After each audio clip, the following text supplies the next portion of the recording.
All right, hi everyone. Thank you guys so much for coming. Just to give you guys a heads up, this is also being recorded over Zoom, so people can watch in from their homes.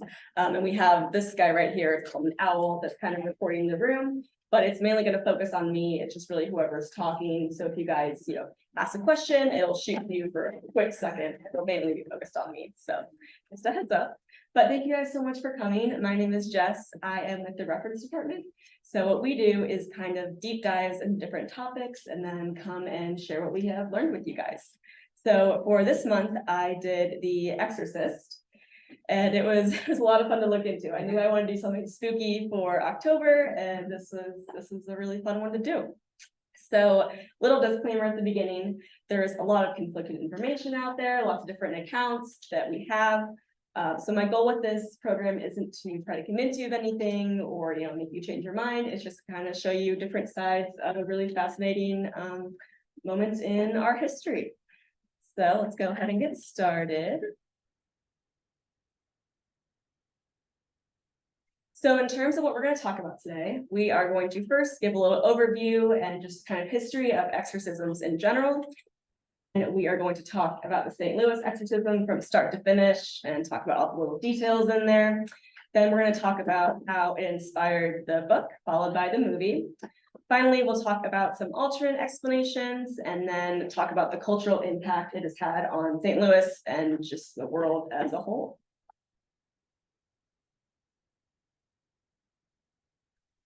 So in terms of what an exorcism is in general, according to the United States Conference of Catholic Bishops, their definition is a specific form of prayer that the church uses against the power of the devil. So this is most commonly referenced in Christianity, specifically Catholicism. The exorcisms must be performed by either a priest or a bishop, and they have to get permission from the local ordinary, so they can't just go around performing exorcisms whenever they want. Before an exorcism is performed, the church also requires the person to be medically, psychologically, and psychiatrically examined. So their goal for that is to try to ensure that they are really dealing with what they think is a possession. So exorcisms are most often performed in the church or another holy space, but they can also be performed in someone's home or wherever it's necessary. They're often usually kept confidential as well. So this is to protect the person that is experiencing the exorcisms as well as the people who are involved, just to kind of keep their confidentiality up and make sure that they are taken care of. So the church also divides exorcisms into major and minor exorcisms. So a minor exorcism consists of different sacraments and blessings that are used to treat demonic influence. So this will usually involve delivering a prayer or a litany upon the afflicted, and this is usually applied to all members of the Catholic Church who are baptized. So even though it's what you wouldn't think of as an exorcism, they call it a minor exorcism. And then we also have major exorcisms. So this is the major rite of exorcism, which is carried out when there is a perceived case of demonic possession. So what you kind of think of if you hear the word exorcism. The rituals usually include readings of psalms and the gospel. They'll also include different artifacts like crucifix, holy water, performing the sign of the cross, things like that. In terms of how often exorcisms are performed, it's really not that common, but it's also hard to get a solid number because of that confidentiality part. They don't really publicize things like that. So it's hard to get an accurate statement. But there are around 150 priests in the United States who are trained to practice exorcisms. In 2005, there were only about 12 priests. So that has definitely increased in the past 20 or so years. And this has really increased because the demand has increased. So I believe that the issues they're dealing with are demonic. So in terms of the history of exorcisms, it has been a prominent rite of the Christian church since its inception, but during the first few centuries, anyone who was Christian could perform an exorcism. This helped to kind of attract outsiders to this growing faith. But then as Christianity kind of took more of a hold across the Roman Empire, it shifted to being more of a miracle that was performed by spiritual authorities.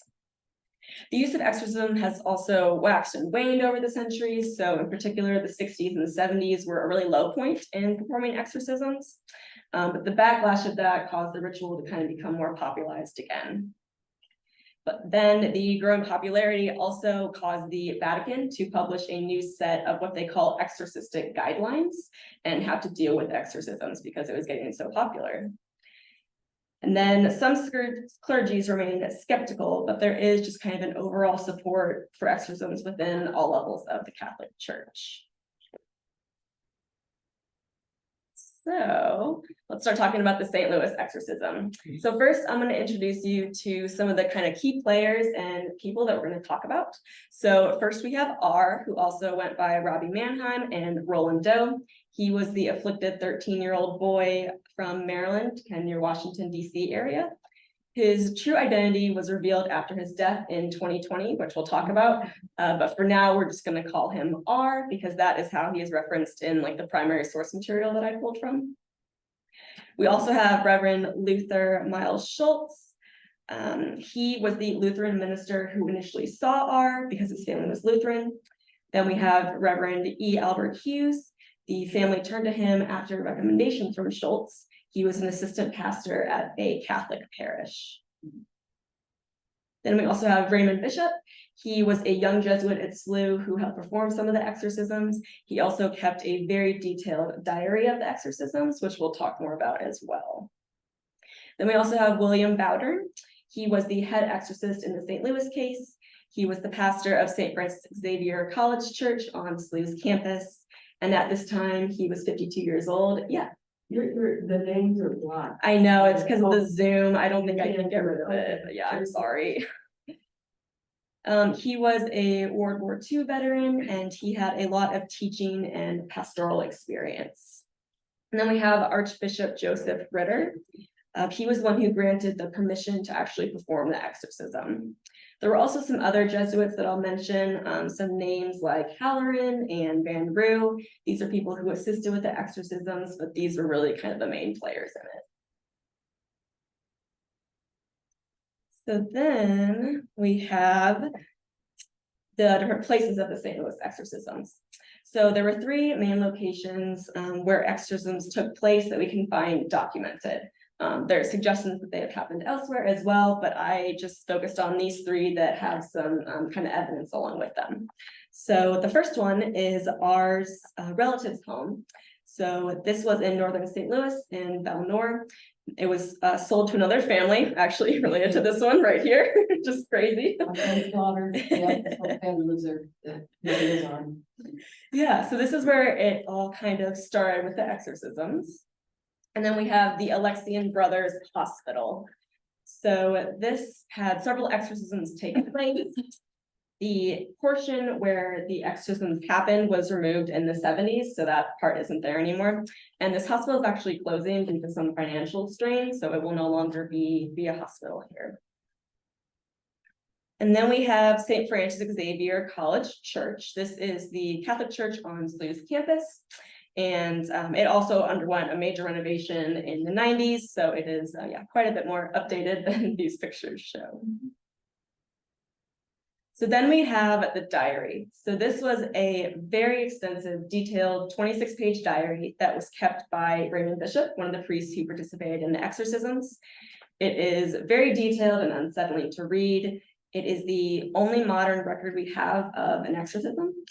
It was also most likely meant to be kept a secret within the church, but has since been handed off to others and then released to the public, which we'll also talk a little bit more about later how that could have happened. But I'll be telling the story of the exorcisms based on this diary primarily. So we'll look at some excerpts from the diary, and then I'll just kind of summarize some other aspects. This top part is a screenshot of the beginning of the diary. So it gives some information about R and his family. You can also read the entire diary online yourself if you search for like St. Louis Exorcism Diary or St. Louis Exorcism Case Study. It should pop up and you can read the whole document for yourself. All right, so let's get started with the story. So this all took place in 1949, primarily from January through April. The exorcisms themselves took place in March and April, but some weird stuff started happening in January and February. So we have 13-year-old R and his family living in Maryland near Washington, DC. And R was very close to his Aunt Tilly, who was heavily involved with occult and spiritualism. And she introduced R to the Ouija board. So this was a game created in the late 19th century when spiritualism had kind of become this new religious phenomenon. And it is primarily used to try to communicate with the supernatural. So following Aunt Tilly's death, R was devastated and in depths of grief. And so he tried to contact Aunt Tilly's spirit using the Ouija board, which many believe might have kind of set things in motion.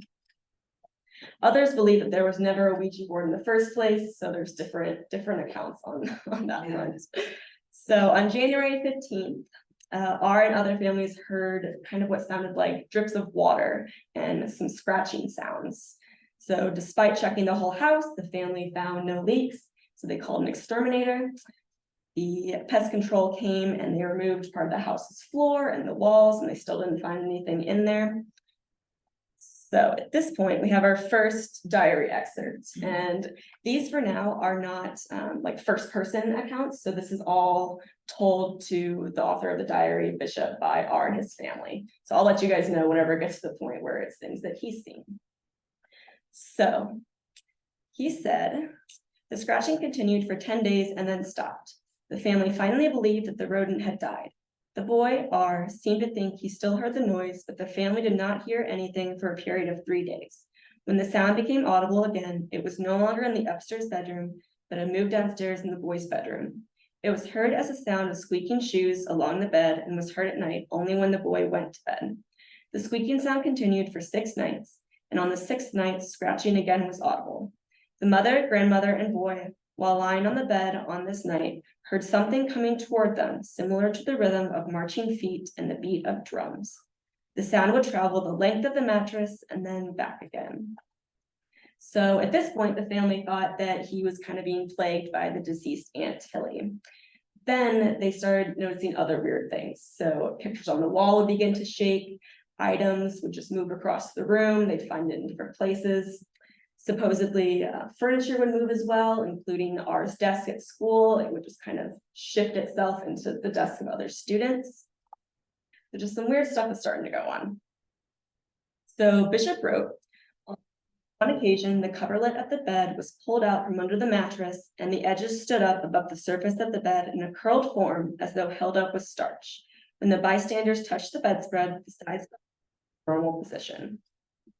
He also wrote, an orange and a pear flew across the entire room where R was standing. The kitchen table was upset without any movement on the part of R. Milk and food were thrown off the table and stove. The breadboard was thrown onto the floor. Outside the kitchen, a coat on its hanger flew across the room. A comb flew violently through the air and extinguished blessed candles. A Bible was thrown directly at the feet of R. So at this point, R's family starts seeking some help. So they take him to see a medical doctor, a psychologist, a psychiatrist, but no one is able to determine that anything is wrong with him. R was also very irritated by all the procedures and the questions and going to try and talk to all these people. One of the physicians said the boy was normal, but somewhat high strung. So the family then turned to a local Lutheran minister. This was a Reverend Luther Miles Schultz, the guy on the top there. He agreed to observe their son in their home. So Schultz reportedly saw the boy's bed shake and dishes fly through the air and furniture move. So he was pretty much at a loss and then suggested that R's parents turn to the Catholic Church for help instead. They have more experience with this than he does. So that's the point when the family approached a local Catholic parish, St. James, for help. That's where they met the church's assistant pastor, Reverend E. Albert Hughes, on the bottom there.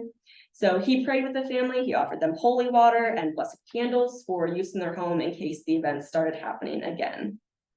So when the events did happen again, R's mother attempted to use these items, but she was unsuccessful.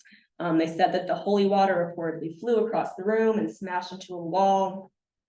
And at this point is when scratches on R's body started appearing. So the first scratches started on February 26th, and they continued for 4 nights in a row. After the 4th night, words began being written. So at this point, R's mother was really considering trying to get out of the house, see if maybe that's the problem, and go somewhere else. So Bishop wrote, since Mrs. Redacted is a native St. Louisan, she thought of leaving her home and taking the boy to St. Louis in order to avoid some of these strange manifestations. It seems that whatever force was writing the words was in favor of making the trip to St. Louis. On one evening, the word Louis was written on the boy's ribs in deep red. Next, when there was some question of the time of departure, the word Saturday was written plainly on the boy's hip. As to the length of time the mother and boy should stay in St. Louis, another message was printed on the boy's chest, 3.5 weeks. The printing always appeared without any motion on the part of the boy's hands. The mother was keeping him under close supervision. There seemed to be a sharp pain when the marks occurred, so that the boy doubled up and uttered a rather terrifying sound. So around March 3rd, the family left and went to St. Louis, where they stayed with relatives in Belle North, northern suburb in St. Louis. So family here also witnessed strange things. They said they saw the mattress swaying, the bedroom furniture being moved, and then the mattress having some deep scratches in it. Around this time, the words "no school" were also seen written on R's body. And at this point, R's cousin, who was a student at SLU, then went and talked to Raymond Bishop, who was a teacher at SLU, about the situation. On March 9th, Bishop visited the family. And this is where the firsthand accounts of the diary begin. So things that he actually witnessed and wrote about. So on March 9th, he wrote, Father Bishop blessed the entire house and used a special blessing in R's room and on his bed. Shortly after R retired, the mattress on his bed began to move back and forth in the direction of the bed upright. The boy lay perfectly still and did not exert any physical effort. The movement in one direction did not exceed more than 3 inches. The action was intermittent and completely subsided after a period of approximately 15 minutes. When Father Bishop sprinkled holy water on the bed in the form of a cross, the movement ceased quite abruptly, but began again when Father stepped out of the room. During the course of the 15 minutes of activity, a sharp pain seemed to have struck R on the stomach, and he cried out. The mother quickly pulled back the bed covers and lifted the boy's pajama top enough to show zigzag scratches and bold red lines on the boy's abdomen. It should be remarked that during the 15 minutes, the boy was not out of view of 6 observers. So after seeing all this, Bishop went back to SLU and then sought out the help of William Bowdern, who was the pastor of St. Francis Xavier College Church. So Bowdern then visited R's house the next day. So he said, Father Bowdern read the Novena Prayer of St. Francis Xavier and then blessed R with the relic, a piece of bone from the forearm of St. Francis Xavier. After the above blessing, the group of observers went downstairs to review some of the history of the case when a loud crash was heard in R's bedroom. The boy was dozing when the bottle of holy water was thrown from a table 2 feet from R's room. A bookcase was moved from alongside the bed and turned completely around facing the entrance to the room. The stool at the dressing table moved from the table to the bed about 2 feet. The stool was moved back to its position, and in a few moments it was turned over.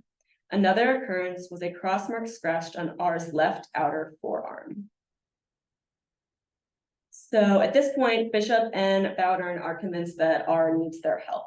So on March 16th, they approach the Archbishop Joseph Ritter to grant permission to perform the exorcisms. So Bowdern was chosen to be the lead exorcist in this case, but he knew very little about the ritual. He had never performed one, had never studied them. So he then read extensively about the subject to figure out how he was supposed to do this. After Ritter authorized the exorcisms, Bishop and Bowdern visited the Belnor house nightly. So R would be completely fine during the day, but at night after going to bed, that's when he would go into sort of a trance while screaming and yelling. He said he never remembered what happened the night before. This is the point where other Jesuits start to come in to assist because they just begin to carry out throughout the entire month. And during these nightly prayers, his reactions were very extreme. So he wrote on Friday, March 18th, the prayers of the exorcism were continued and R was seized violently, so he began to struggle with his pillow and the bed clothing. The arms, legs, and head of R had to be held by 3 men. The contortions revealed physical strength beyond natural power. R spit at the faces of those who held him and at those who prayed over him. He spit at the relics and at the priest's hands. He writhed under the sprinkling of holy water. He fought and screamed in a diabolical, high-pitched voice. So Bishop also reported that during one session, kind of an image of the devil appeared on the boy's leg. He also said that the word hell was seen written on his chest. R would also curse and speak in tongues. He would laugh just kind of wildly and then urinate. So at this point, things are escalating and nothing is changing. So they decided they had to do something differently. So on March 21st, R was moved to the Alexian Brothers Hospital for some more intense observation, but nothing happened that night. He was completely fine. So he returned to his relative's house the next day, but that's when the episodes began again. So a few days later, on March 23rd, Bowdern arranged for R to stay at the St. Francis Xavier College Church rectory. And this is where R became even more violent and started using abusive language toward the priests. So Bishop wrote, he fought and kicked and spit so that 3 men could scarcely hold him. In the course of the evening, R broke Mr. Halloran's nose and caused Father Rue's nose to bleed.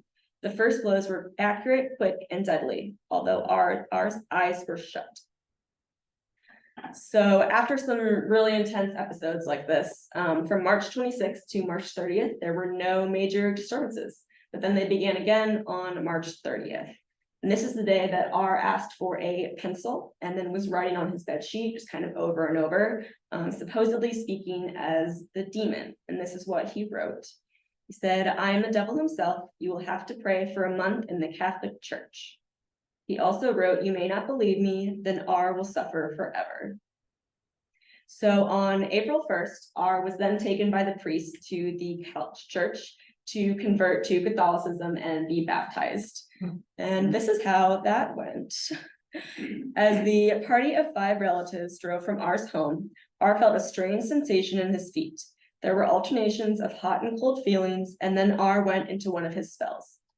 He began by saying, so you're going to baptize me, ha ha, and you think you will drive me out with Holy Communion, ha ha. R grabbed the steering wheel of the automobile, and his uncle was forced to pull up to the curb in order to subdue the violence. So R was seizing and was very violent throughout the rest of the baptism, but he was, quote, normal long enough to give answers to some of the questions that were asked of him. Baptism really did not seem to have made any difference. On April 2nd, he was able to make his first communion with a lot of struggle. So Bishop wrote, when Father Bowdern began the prayers for the Holy Communion, R went into his spell, kept his eyes shut and his mouth closed. R rallied for brief moments, yet whenever Father Bowdern brought the Eucharistic particle near R, the boy went into his spell. On 5 different occasions, when the particle was placed in R's mouth, he spit it out. After nearly 2 hours of vain attempts, Father O'Flaherty suggested that we pray the rosary. When the fathers had completed the rosary, another attempt was made with the Holy Communion. This time, R was able to swallow, and he made his first Holy Communion under extraordinary opposition. So after this, they took that as a good sign, and R really wanted to get out of the St. Louis house. His dad was also very concerned because he had missed a lot of work. So they went back to Washington, D.C. With his family, and then Bowdern went with them from April 4th through the 8th. And then again, during this time, there were very few occurrences until April 8th. So on April 9th, they brought him back to St. Louis, and he went straight to the Alexian Brothers Hospital, where the fits continued for the next week. And he just was increasingly vile and aggressive and offensive. And then we finally make it to Easter Monday. So April 18th, R awoke in one of his usual fits at the Alexian Brothers Hospital. Bowdern was continuing with the exorcisms. He was placing holy items in R's hands and around his neck. They tried to give him communion, but it was hopeless with that. Bowdern then demanded to know the name of the demon that was possessing R and ordered it to leave the boy in peace, but no name was given. And this fit continued throughout the entire day. And then we make it to the evening, where Bishop writes, 10:45 p.m. Most striking event of the evening occurred. R was in a seizure, but lay calm. In clear, commanding tones and with dignity, a voice broke into the prayers. The following is an accurate quotation. Satan, Satan, I am Saint Michael, and I command you, Satan, and the other evil spirits to leave the body in the name of Dominus immediately. Now, now, now. Then there were the most violent contortions of the entire period of exorcism, that is, since March 16th. Perhaps this was the fight to the finish. Father of Flattery and the brothers were weary and sore physically from the exertion. After 7 or 8 minutes of violence, R, in a tone of complete relief, said, "He's gone." Immediately, R came back to normal and said he felt fine. So R told the priest that he saw Saint Michael battling with devil and the demons to free him, and that he was now fine. So the next morning, he attended Mass for the first time since becoming a Catholic, and he received communion. And then Father Bishop wrote, "Since Monday at 11 p.m., there have been no indications of the presence of the devil." So who made it? So now we have the aftermath of the exorcism. So the Archdiocese of St. Louis then received a formal report of the whole endeavor, which closed the matter formally as far as the church was concerned. Neither the Archdiocese or the Missouri province of the Society of Jesus spoke publicly about the events, and this was primarily to protect R's identity, and again, because they thought the case was pretty much closed. However, word did get out months later, and newspapers started publishing various articles about the events.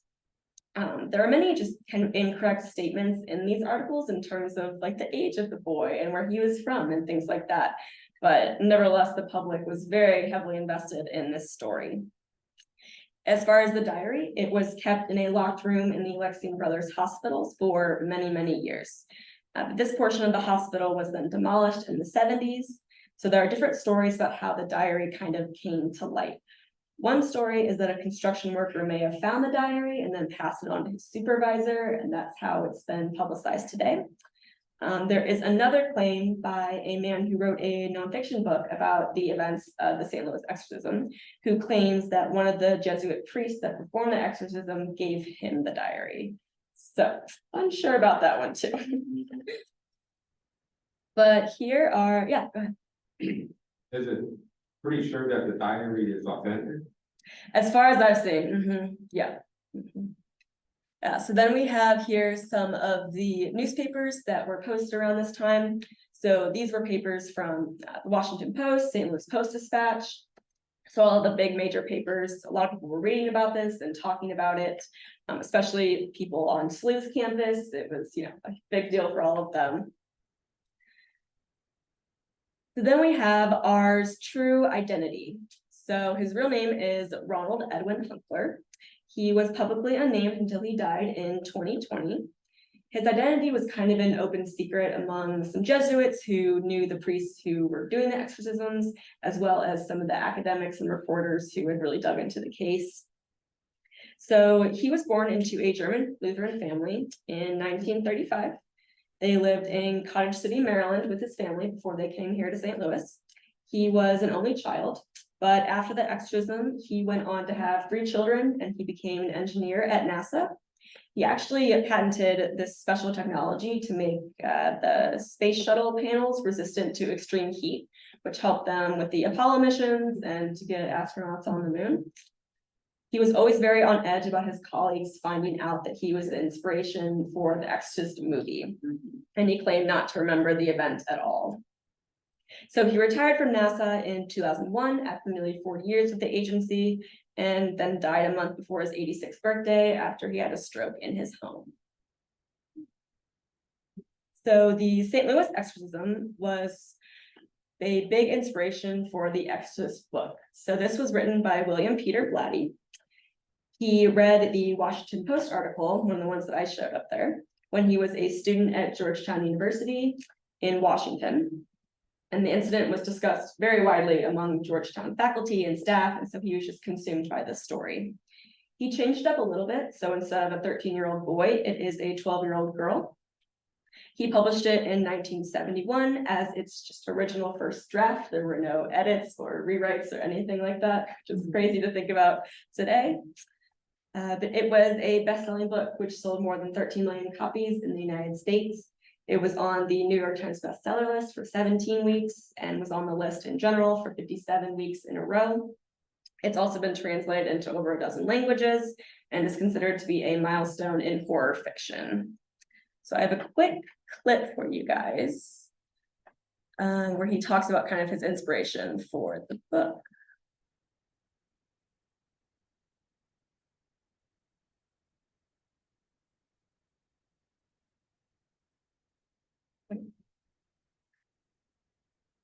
Is it not on? Did you? Didn't hear it coming out of the middle. I can't either.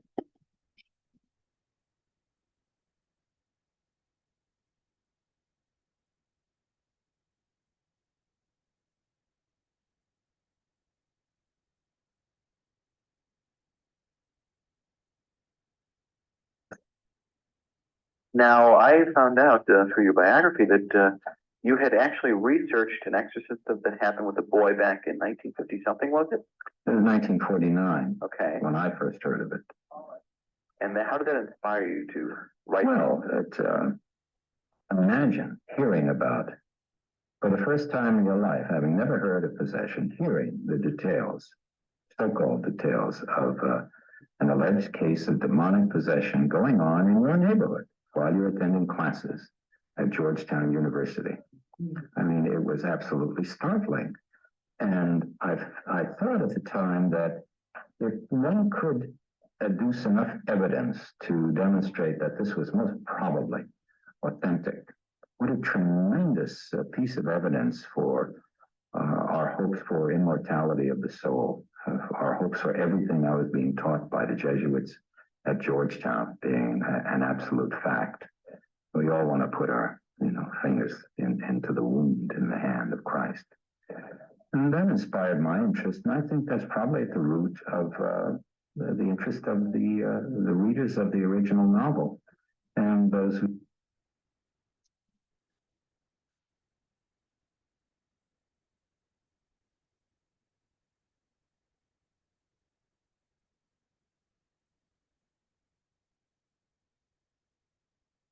So this was really a turning point in Blatty's career.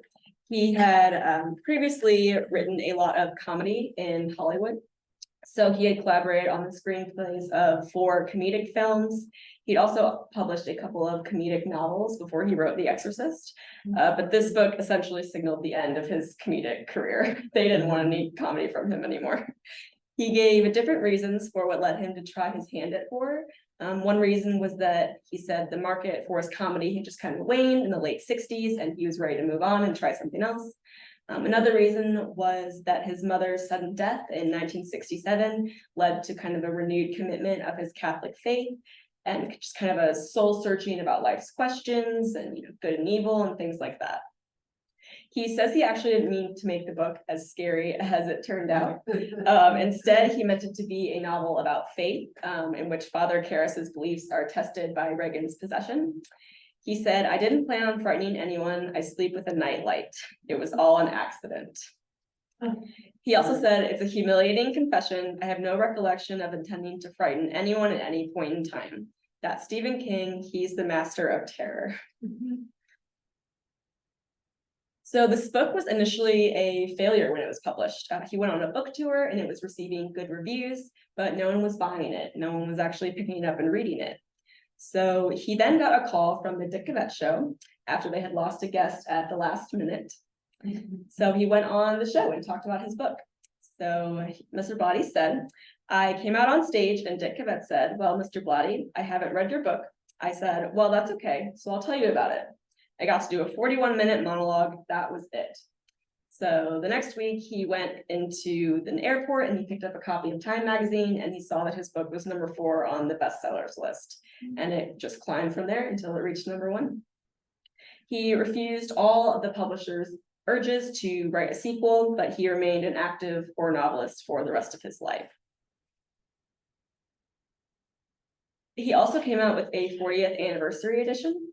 So this was re-released in 2011, and he wrote, "The 40th anniversary edition of The Exorcist will have a touch of new material in it as part of an all-around polish of the dialogue and prose. First time around, I never had the time, meaning the funds, to do a second draft, and this finally is it. With 40 years to think about it, a few little changes were inevitable, plus one new character in a totally new, very spooky scene. This is the version I would like to be remembered for. Then we have the book that inspired the movie. So Blatty adapted his book with the director William Friedkin. The movie follows the plot of the novel pretty closely. It just narrows the story's focus a little bit. In terms of the production of the film, they had a lot of issues. They first had issues with casting. So they went with relatively unknown names at the time, which drew some opposition from the Warner Brothers executives. They had considered Jack Nicholson for Father Karras, as well as Paul Newman. But Blatty didn't want to go in that direction. He wanted some new faces. Filming was also very physically difficult. So they had the hot deserts in Iraq, and then they also had refrigerated sets. So during the exorcism scenes where you can see the actor's breath, that's because those rooms were actually freezing and they were just having a tough time. Also, many members of the cast and crew were injured while they were filming, including Linda Blair, who plays Regan, and Ellen Burstyn, who plays her mom. Some even died during the course of production, and there were lots of unusual accidents that delayed shooting. One of these was a massive fire that destroyed most of the film set except for Regan's bedroom. And production then took twice as long as it was scheduled, and it went 3 times over budget. Friedkin also would reshoot scenes so often that the crew and cast would place bets on which one he would reshoot next. He also manipulated actors to get some genuine reactions. So he slapped some actors across the face. He also fired blanks without warning. He also wanted someone to come in and perform an exorcism on the set, but they said no, and instead had someone come in and bless the whole cast and crew. But all of these mishaps led some to believe that the film was cursed, and Friedkin said, "I am not a convert to the occult, but after all I've seen on this film, I definitely believe in demonic possession. We were plagued by strange and sinister things from the beginning." So this movie was released the day after Christmas in 24 theaters across America. It had a much debated R rating. A lot of people wanted it to be rated X so that no children could see it, even if they had an adult with them. But they went with an R rating because they thought an X would take too much of a hit on sales and things like that. It went on and broke a lot of box office records at many theaters. It was the highest grossing film to date for the Warner Brothers studio. And the response to this was just insane. Thousands of people were waiting in line that stretched around the blocks to catch the first screenings. People were staying in sleet and rain. Some people lit bonfires to stay warm in line. Others threatened to storm the theater if they didn't get in. Some people even offered bribes to people, hundreds of dollars, to get ahead of them in their spot in line to try to catch the first screening.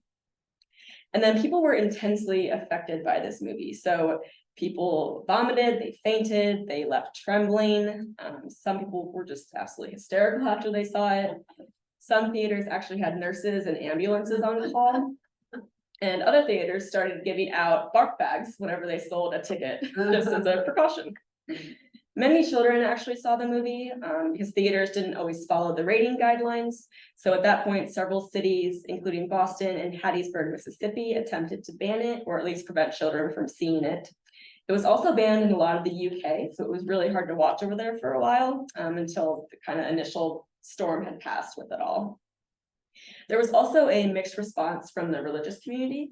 So the United States Conference of Catholic Bishops condemned the film as being unsuitable for wide audiences. Some thought the movie suggested that exorcisms were common and just encouraged a belief in the devil.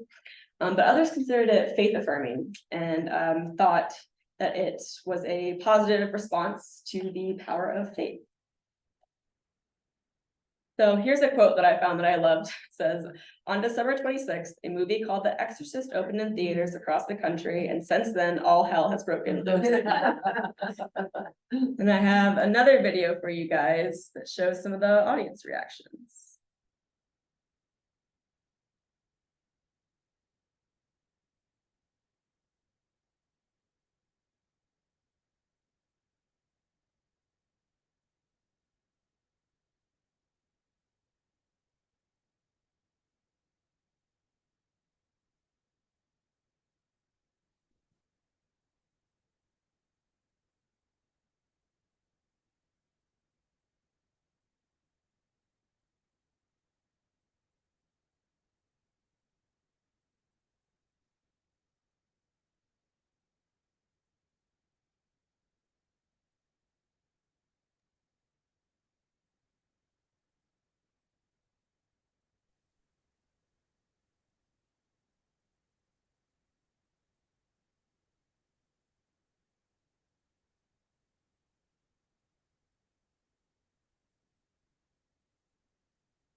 I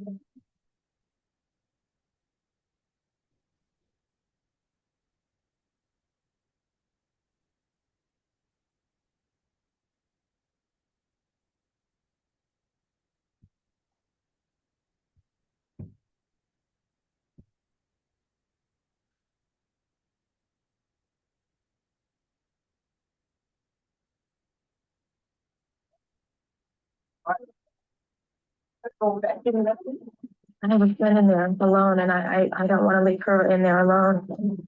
I'm standing here shaking for nothing. How about you? It's very, very real. I don't like it. I want to go home. I want to see if it's gonna make me throw.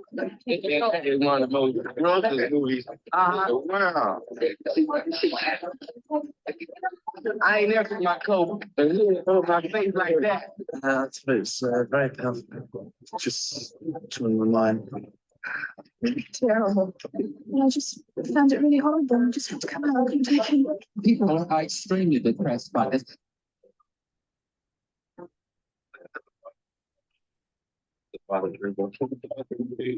Fantastic. I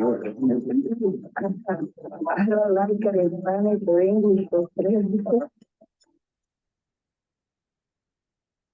Really gross.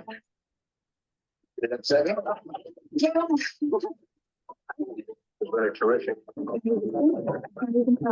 Hurts my heart right through the stomach.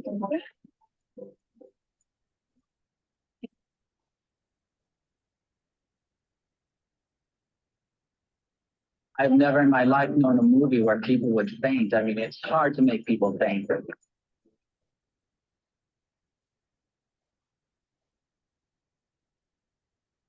Well, as soon as they faint, I get up to smell some salt. Like devil coming out of her. I didn't think I was out here the rest of it. No, I'm too scared. I'm never scared. I am too scared.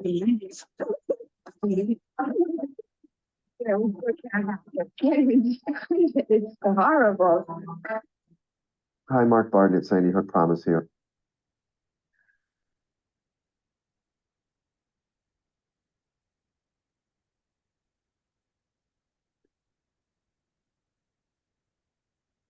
Right, so here are some screenshots from the movie. I picked some less gruesome scenes for you guys.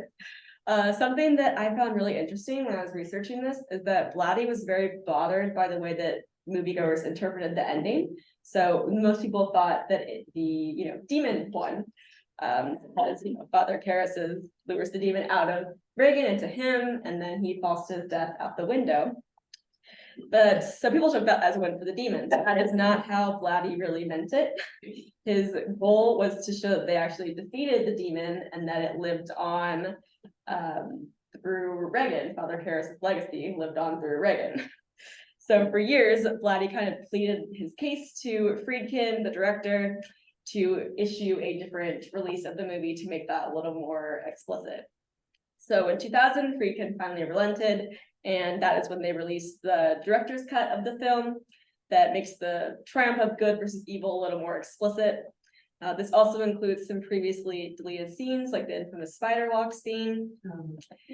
Yeah.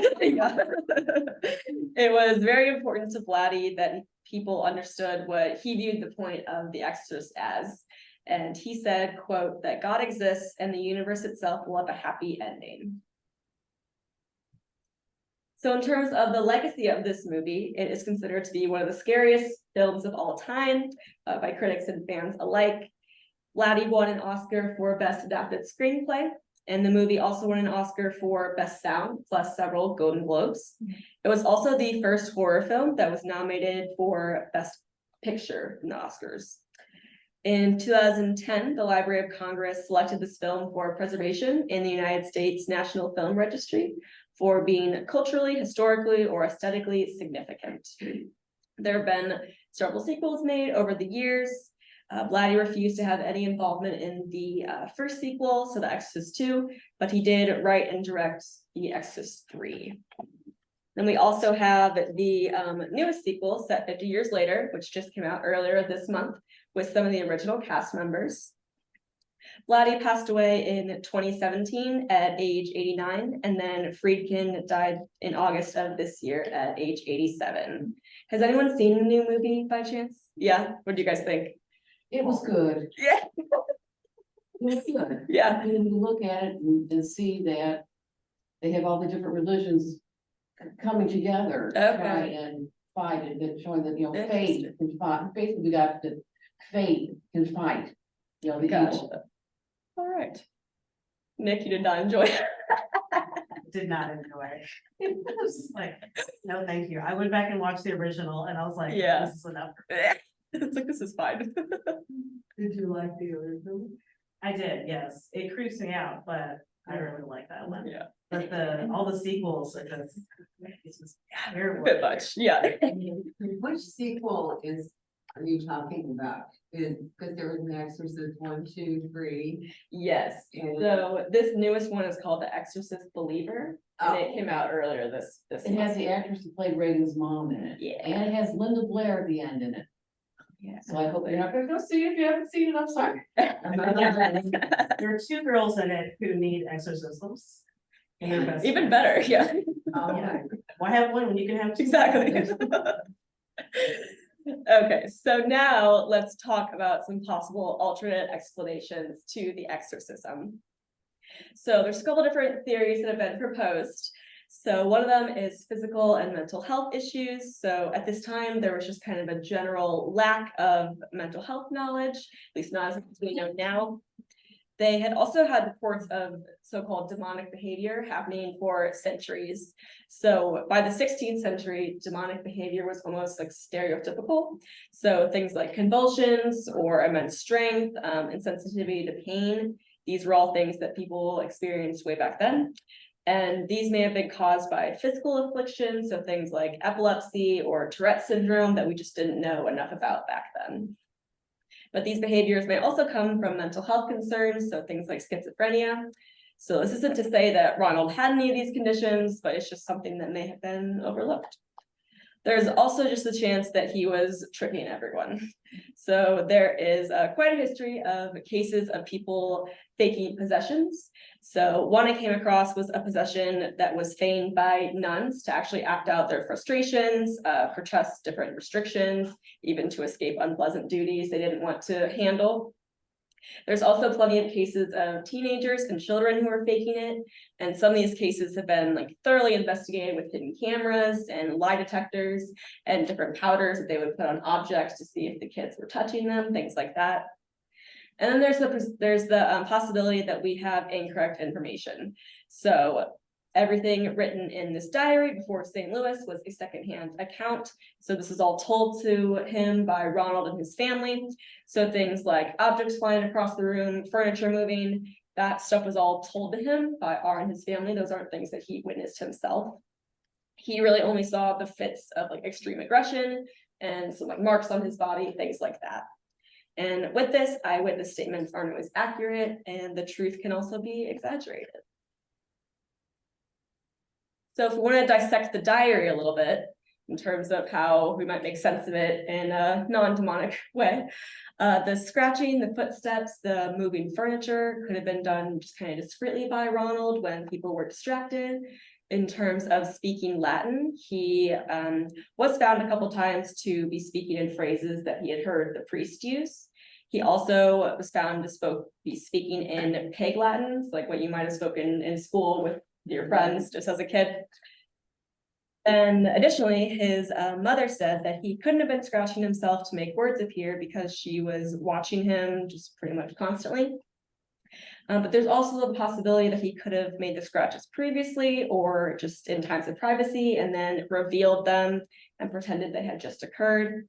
The writing also never appeared on any like difficult to reach places. So there's only one place where he wrote on his back, which some people argue he could have done with a mirror. And then maybe most damning of all, he was once seen by Bishop using his own fingernails to scratch a word into his skin. And Bishop also wrote about that portion in the diary. And then the whole no school comment, some people say is a childish concern for a demon. And then the stretches of days without fits that seem to kind of coincide with him going back home and things like that, people say could be a sign as well. So a lot of different people have dug into this, trying to, prove that it wasn't real, things like that.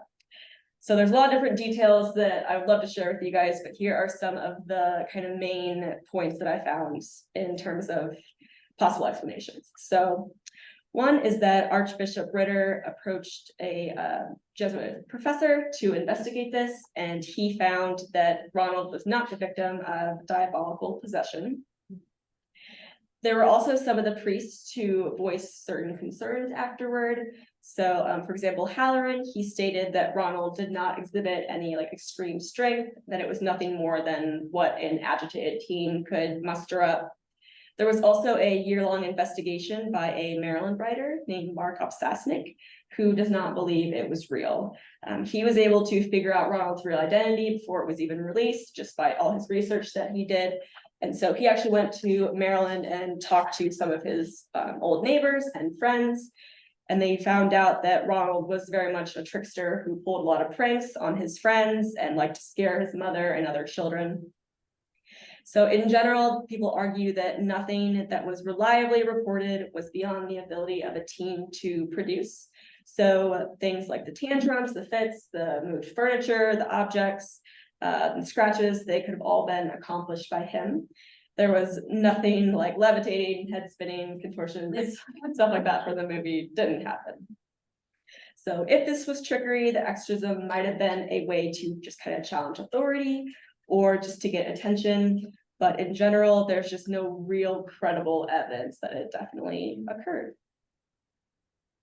So in terms of the impact it had, it very heavily impacted pop culture through the book and the movies. The film also created an increased demand for exorcisms and greatly affected moviegoers in a way that no one else had ever seen before. People were going to therapy because they were so scared by this movie. It was just another level. It's also a very rich part of SLU's history. The librarians there have actually made binders of all the evidence they have because kids come in so often wanting to learn about it and hear about it. So they just give them a binder and tell them to have a great time. But in general, Bishop's diary just tracks what is the generally accepted history of St. Louis exorcism. I found some quotes from a retired archivist from SLU's library named John Wade. He says that many, quote, rational people believe that the 1949 events in St. Louis constituted a genuine casting out of some sort of evil spirit. And he really just said that people believe what they want to believe, so it is up to you to determine what you think really happened. So here are some books that we have in our collection that you can check out if you are interested in learning more, or if you want to read the book. We have The Original Exorcist. We also have Confrontation with Evil. This is a nonfiction book that shows how the official account kind of crumbles under scrutiny. And then we have The Exorcist, Studies in Horror Film. These are different essays that are just kind of critiquing and talking about the film. We also have The Exorcist Legacy, 50 Years of Fear. This is the story of the movie as well as its impact on film as a whole.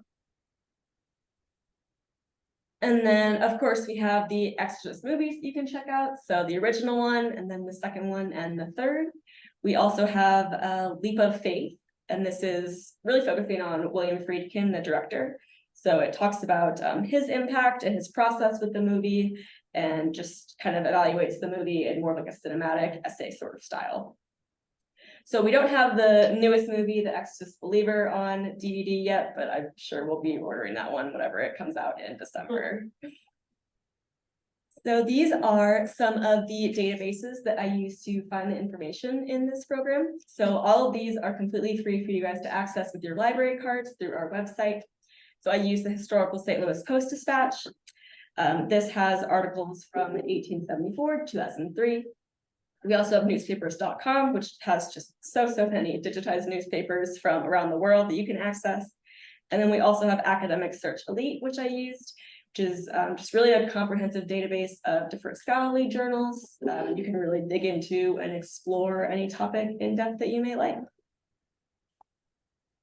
So Does anyone have any questions for me? I What can was answer. the name of, it was, the book, it was the nonfiction book. Let's um, see.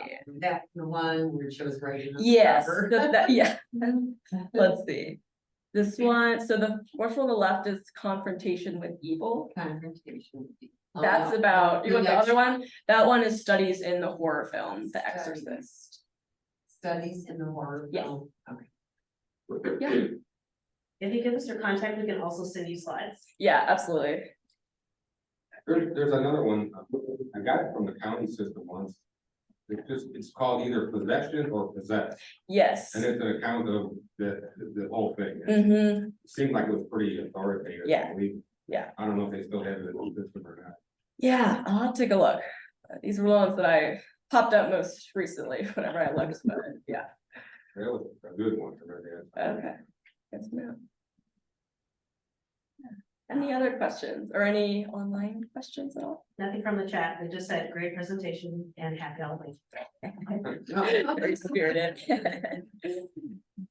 So I also have just some information about how to contact us, the reference department, so you can call us, you can chat us. We also have email, and we also have something called book a librarian appointments. So these are kind of one-on-one appointments where we can dive into different databases or different topics, whatever you are interested in. So thank you all so much for coming, really appreciate it. Thank you.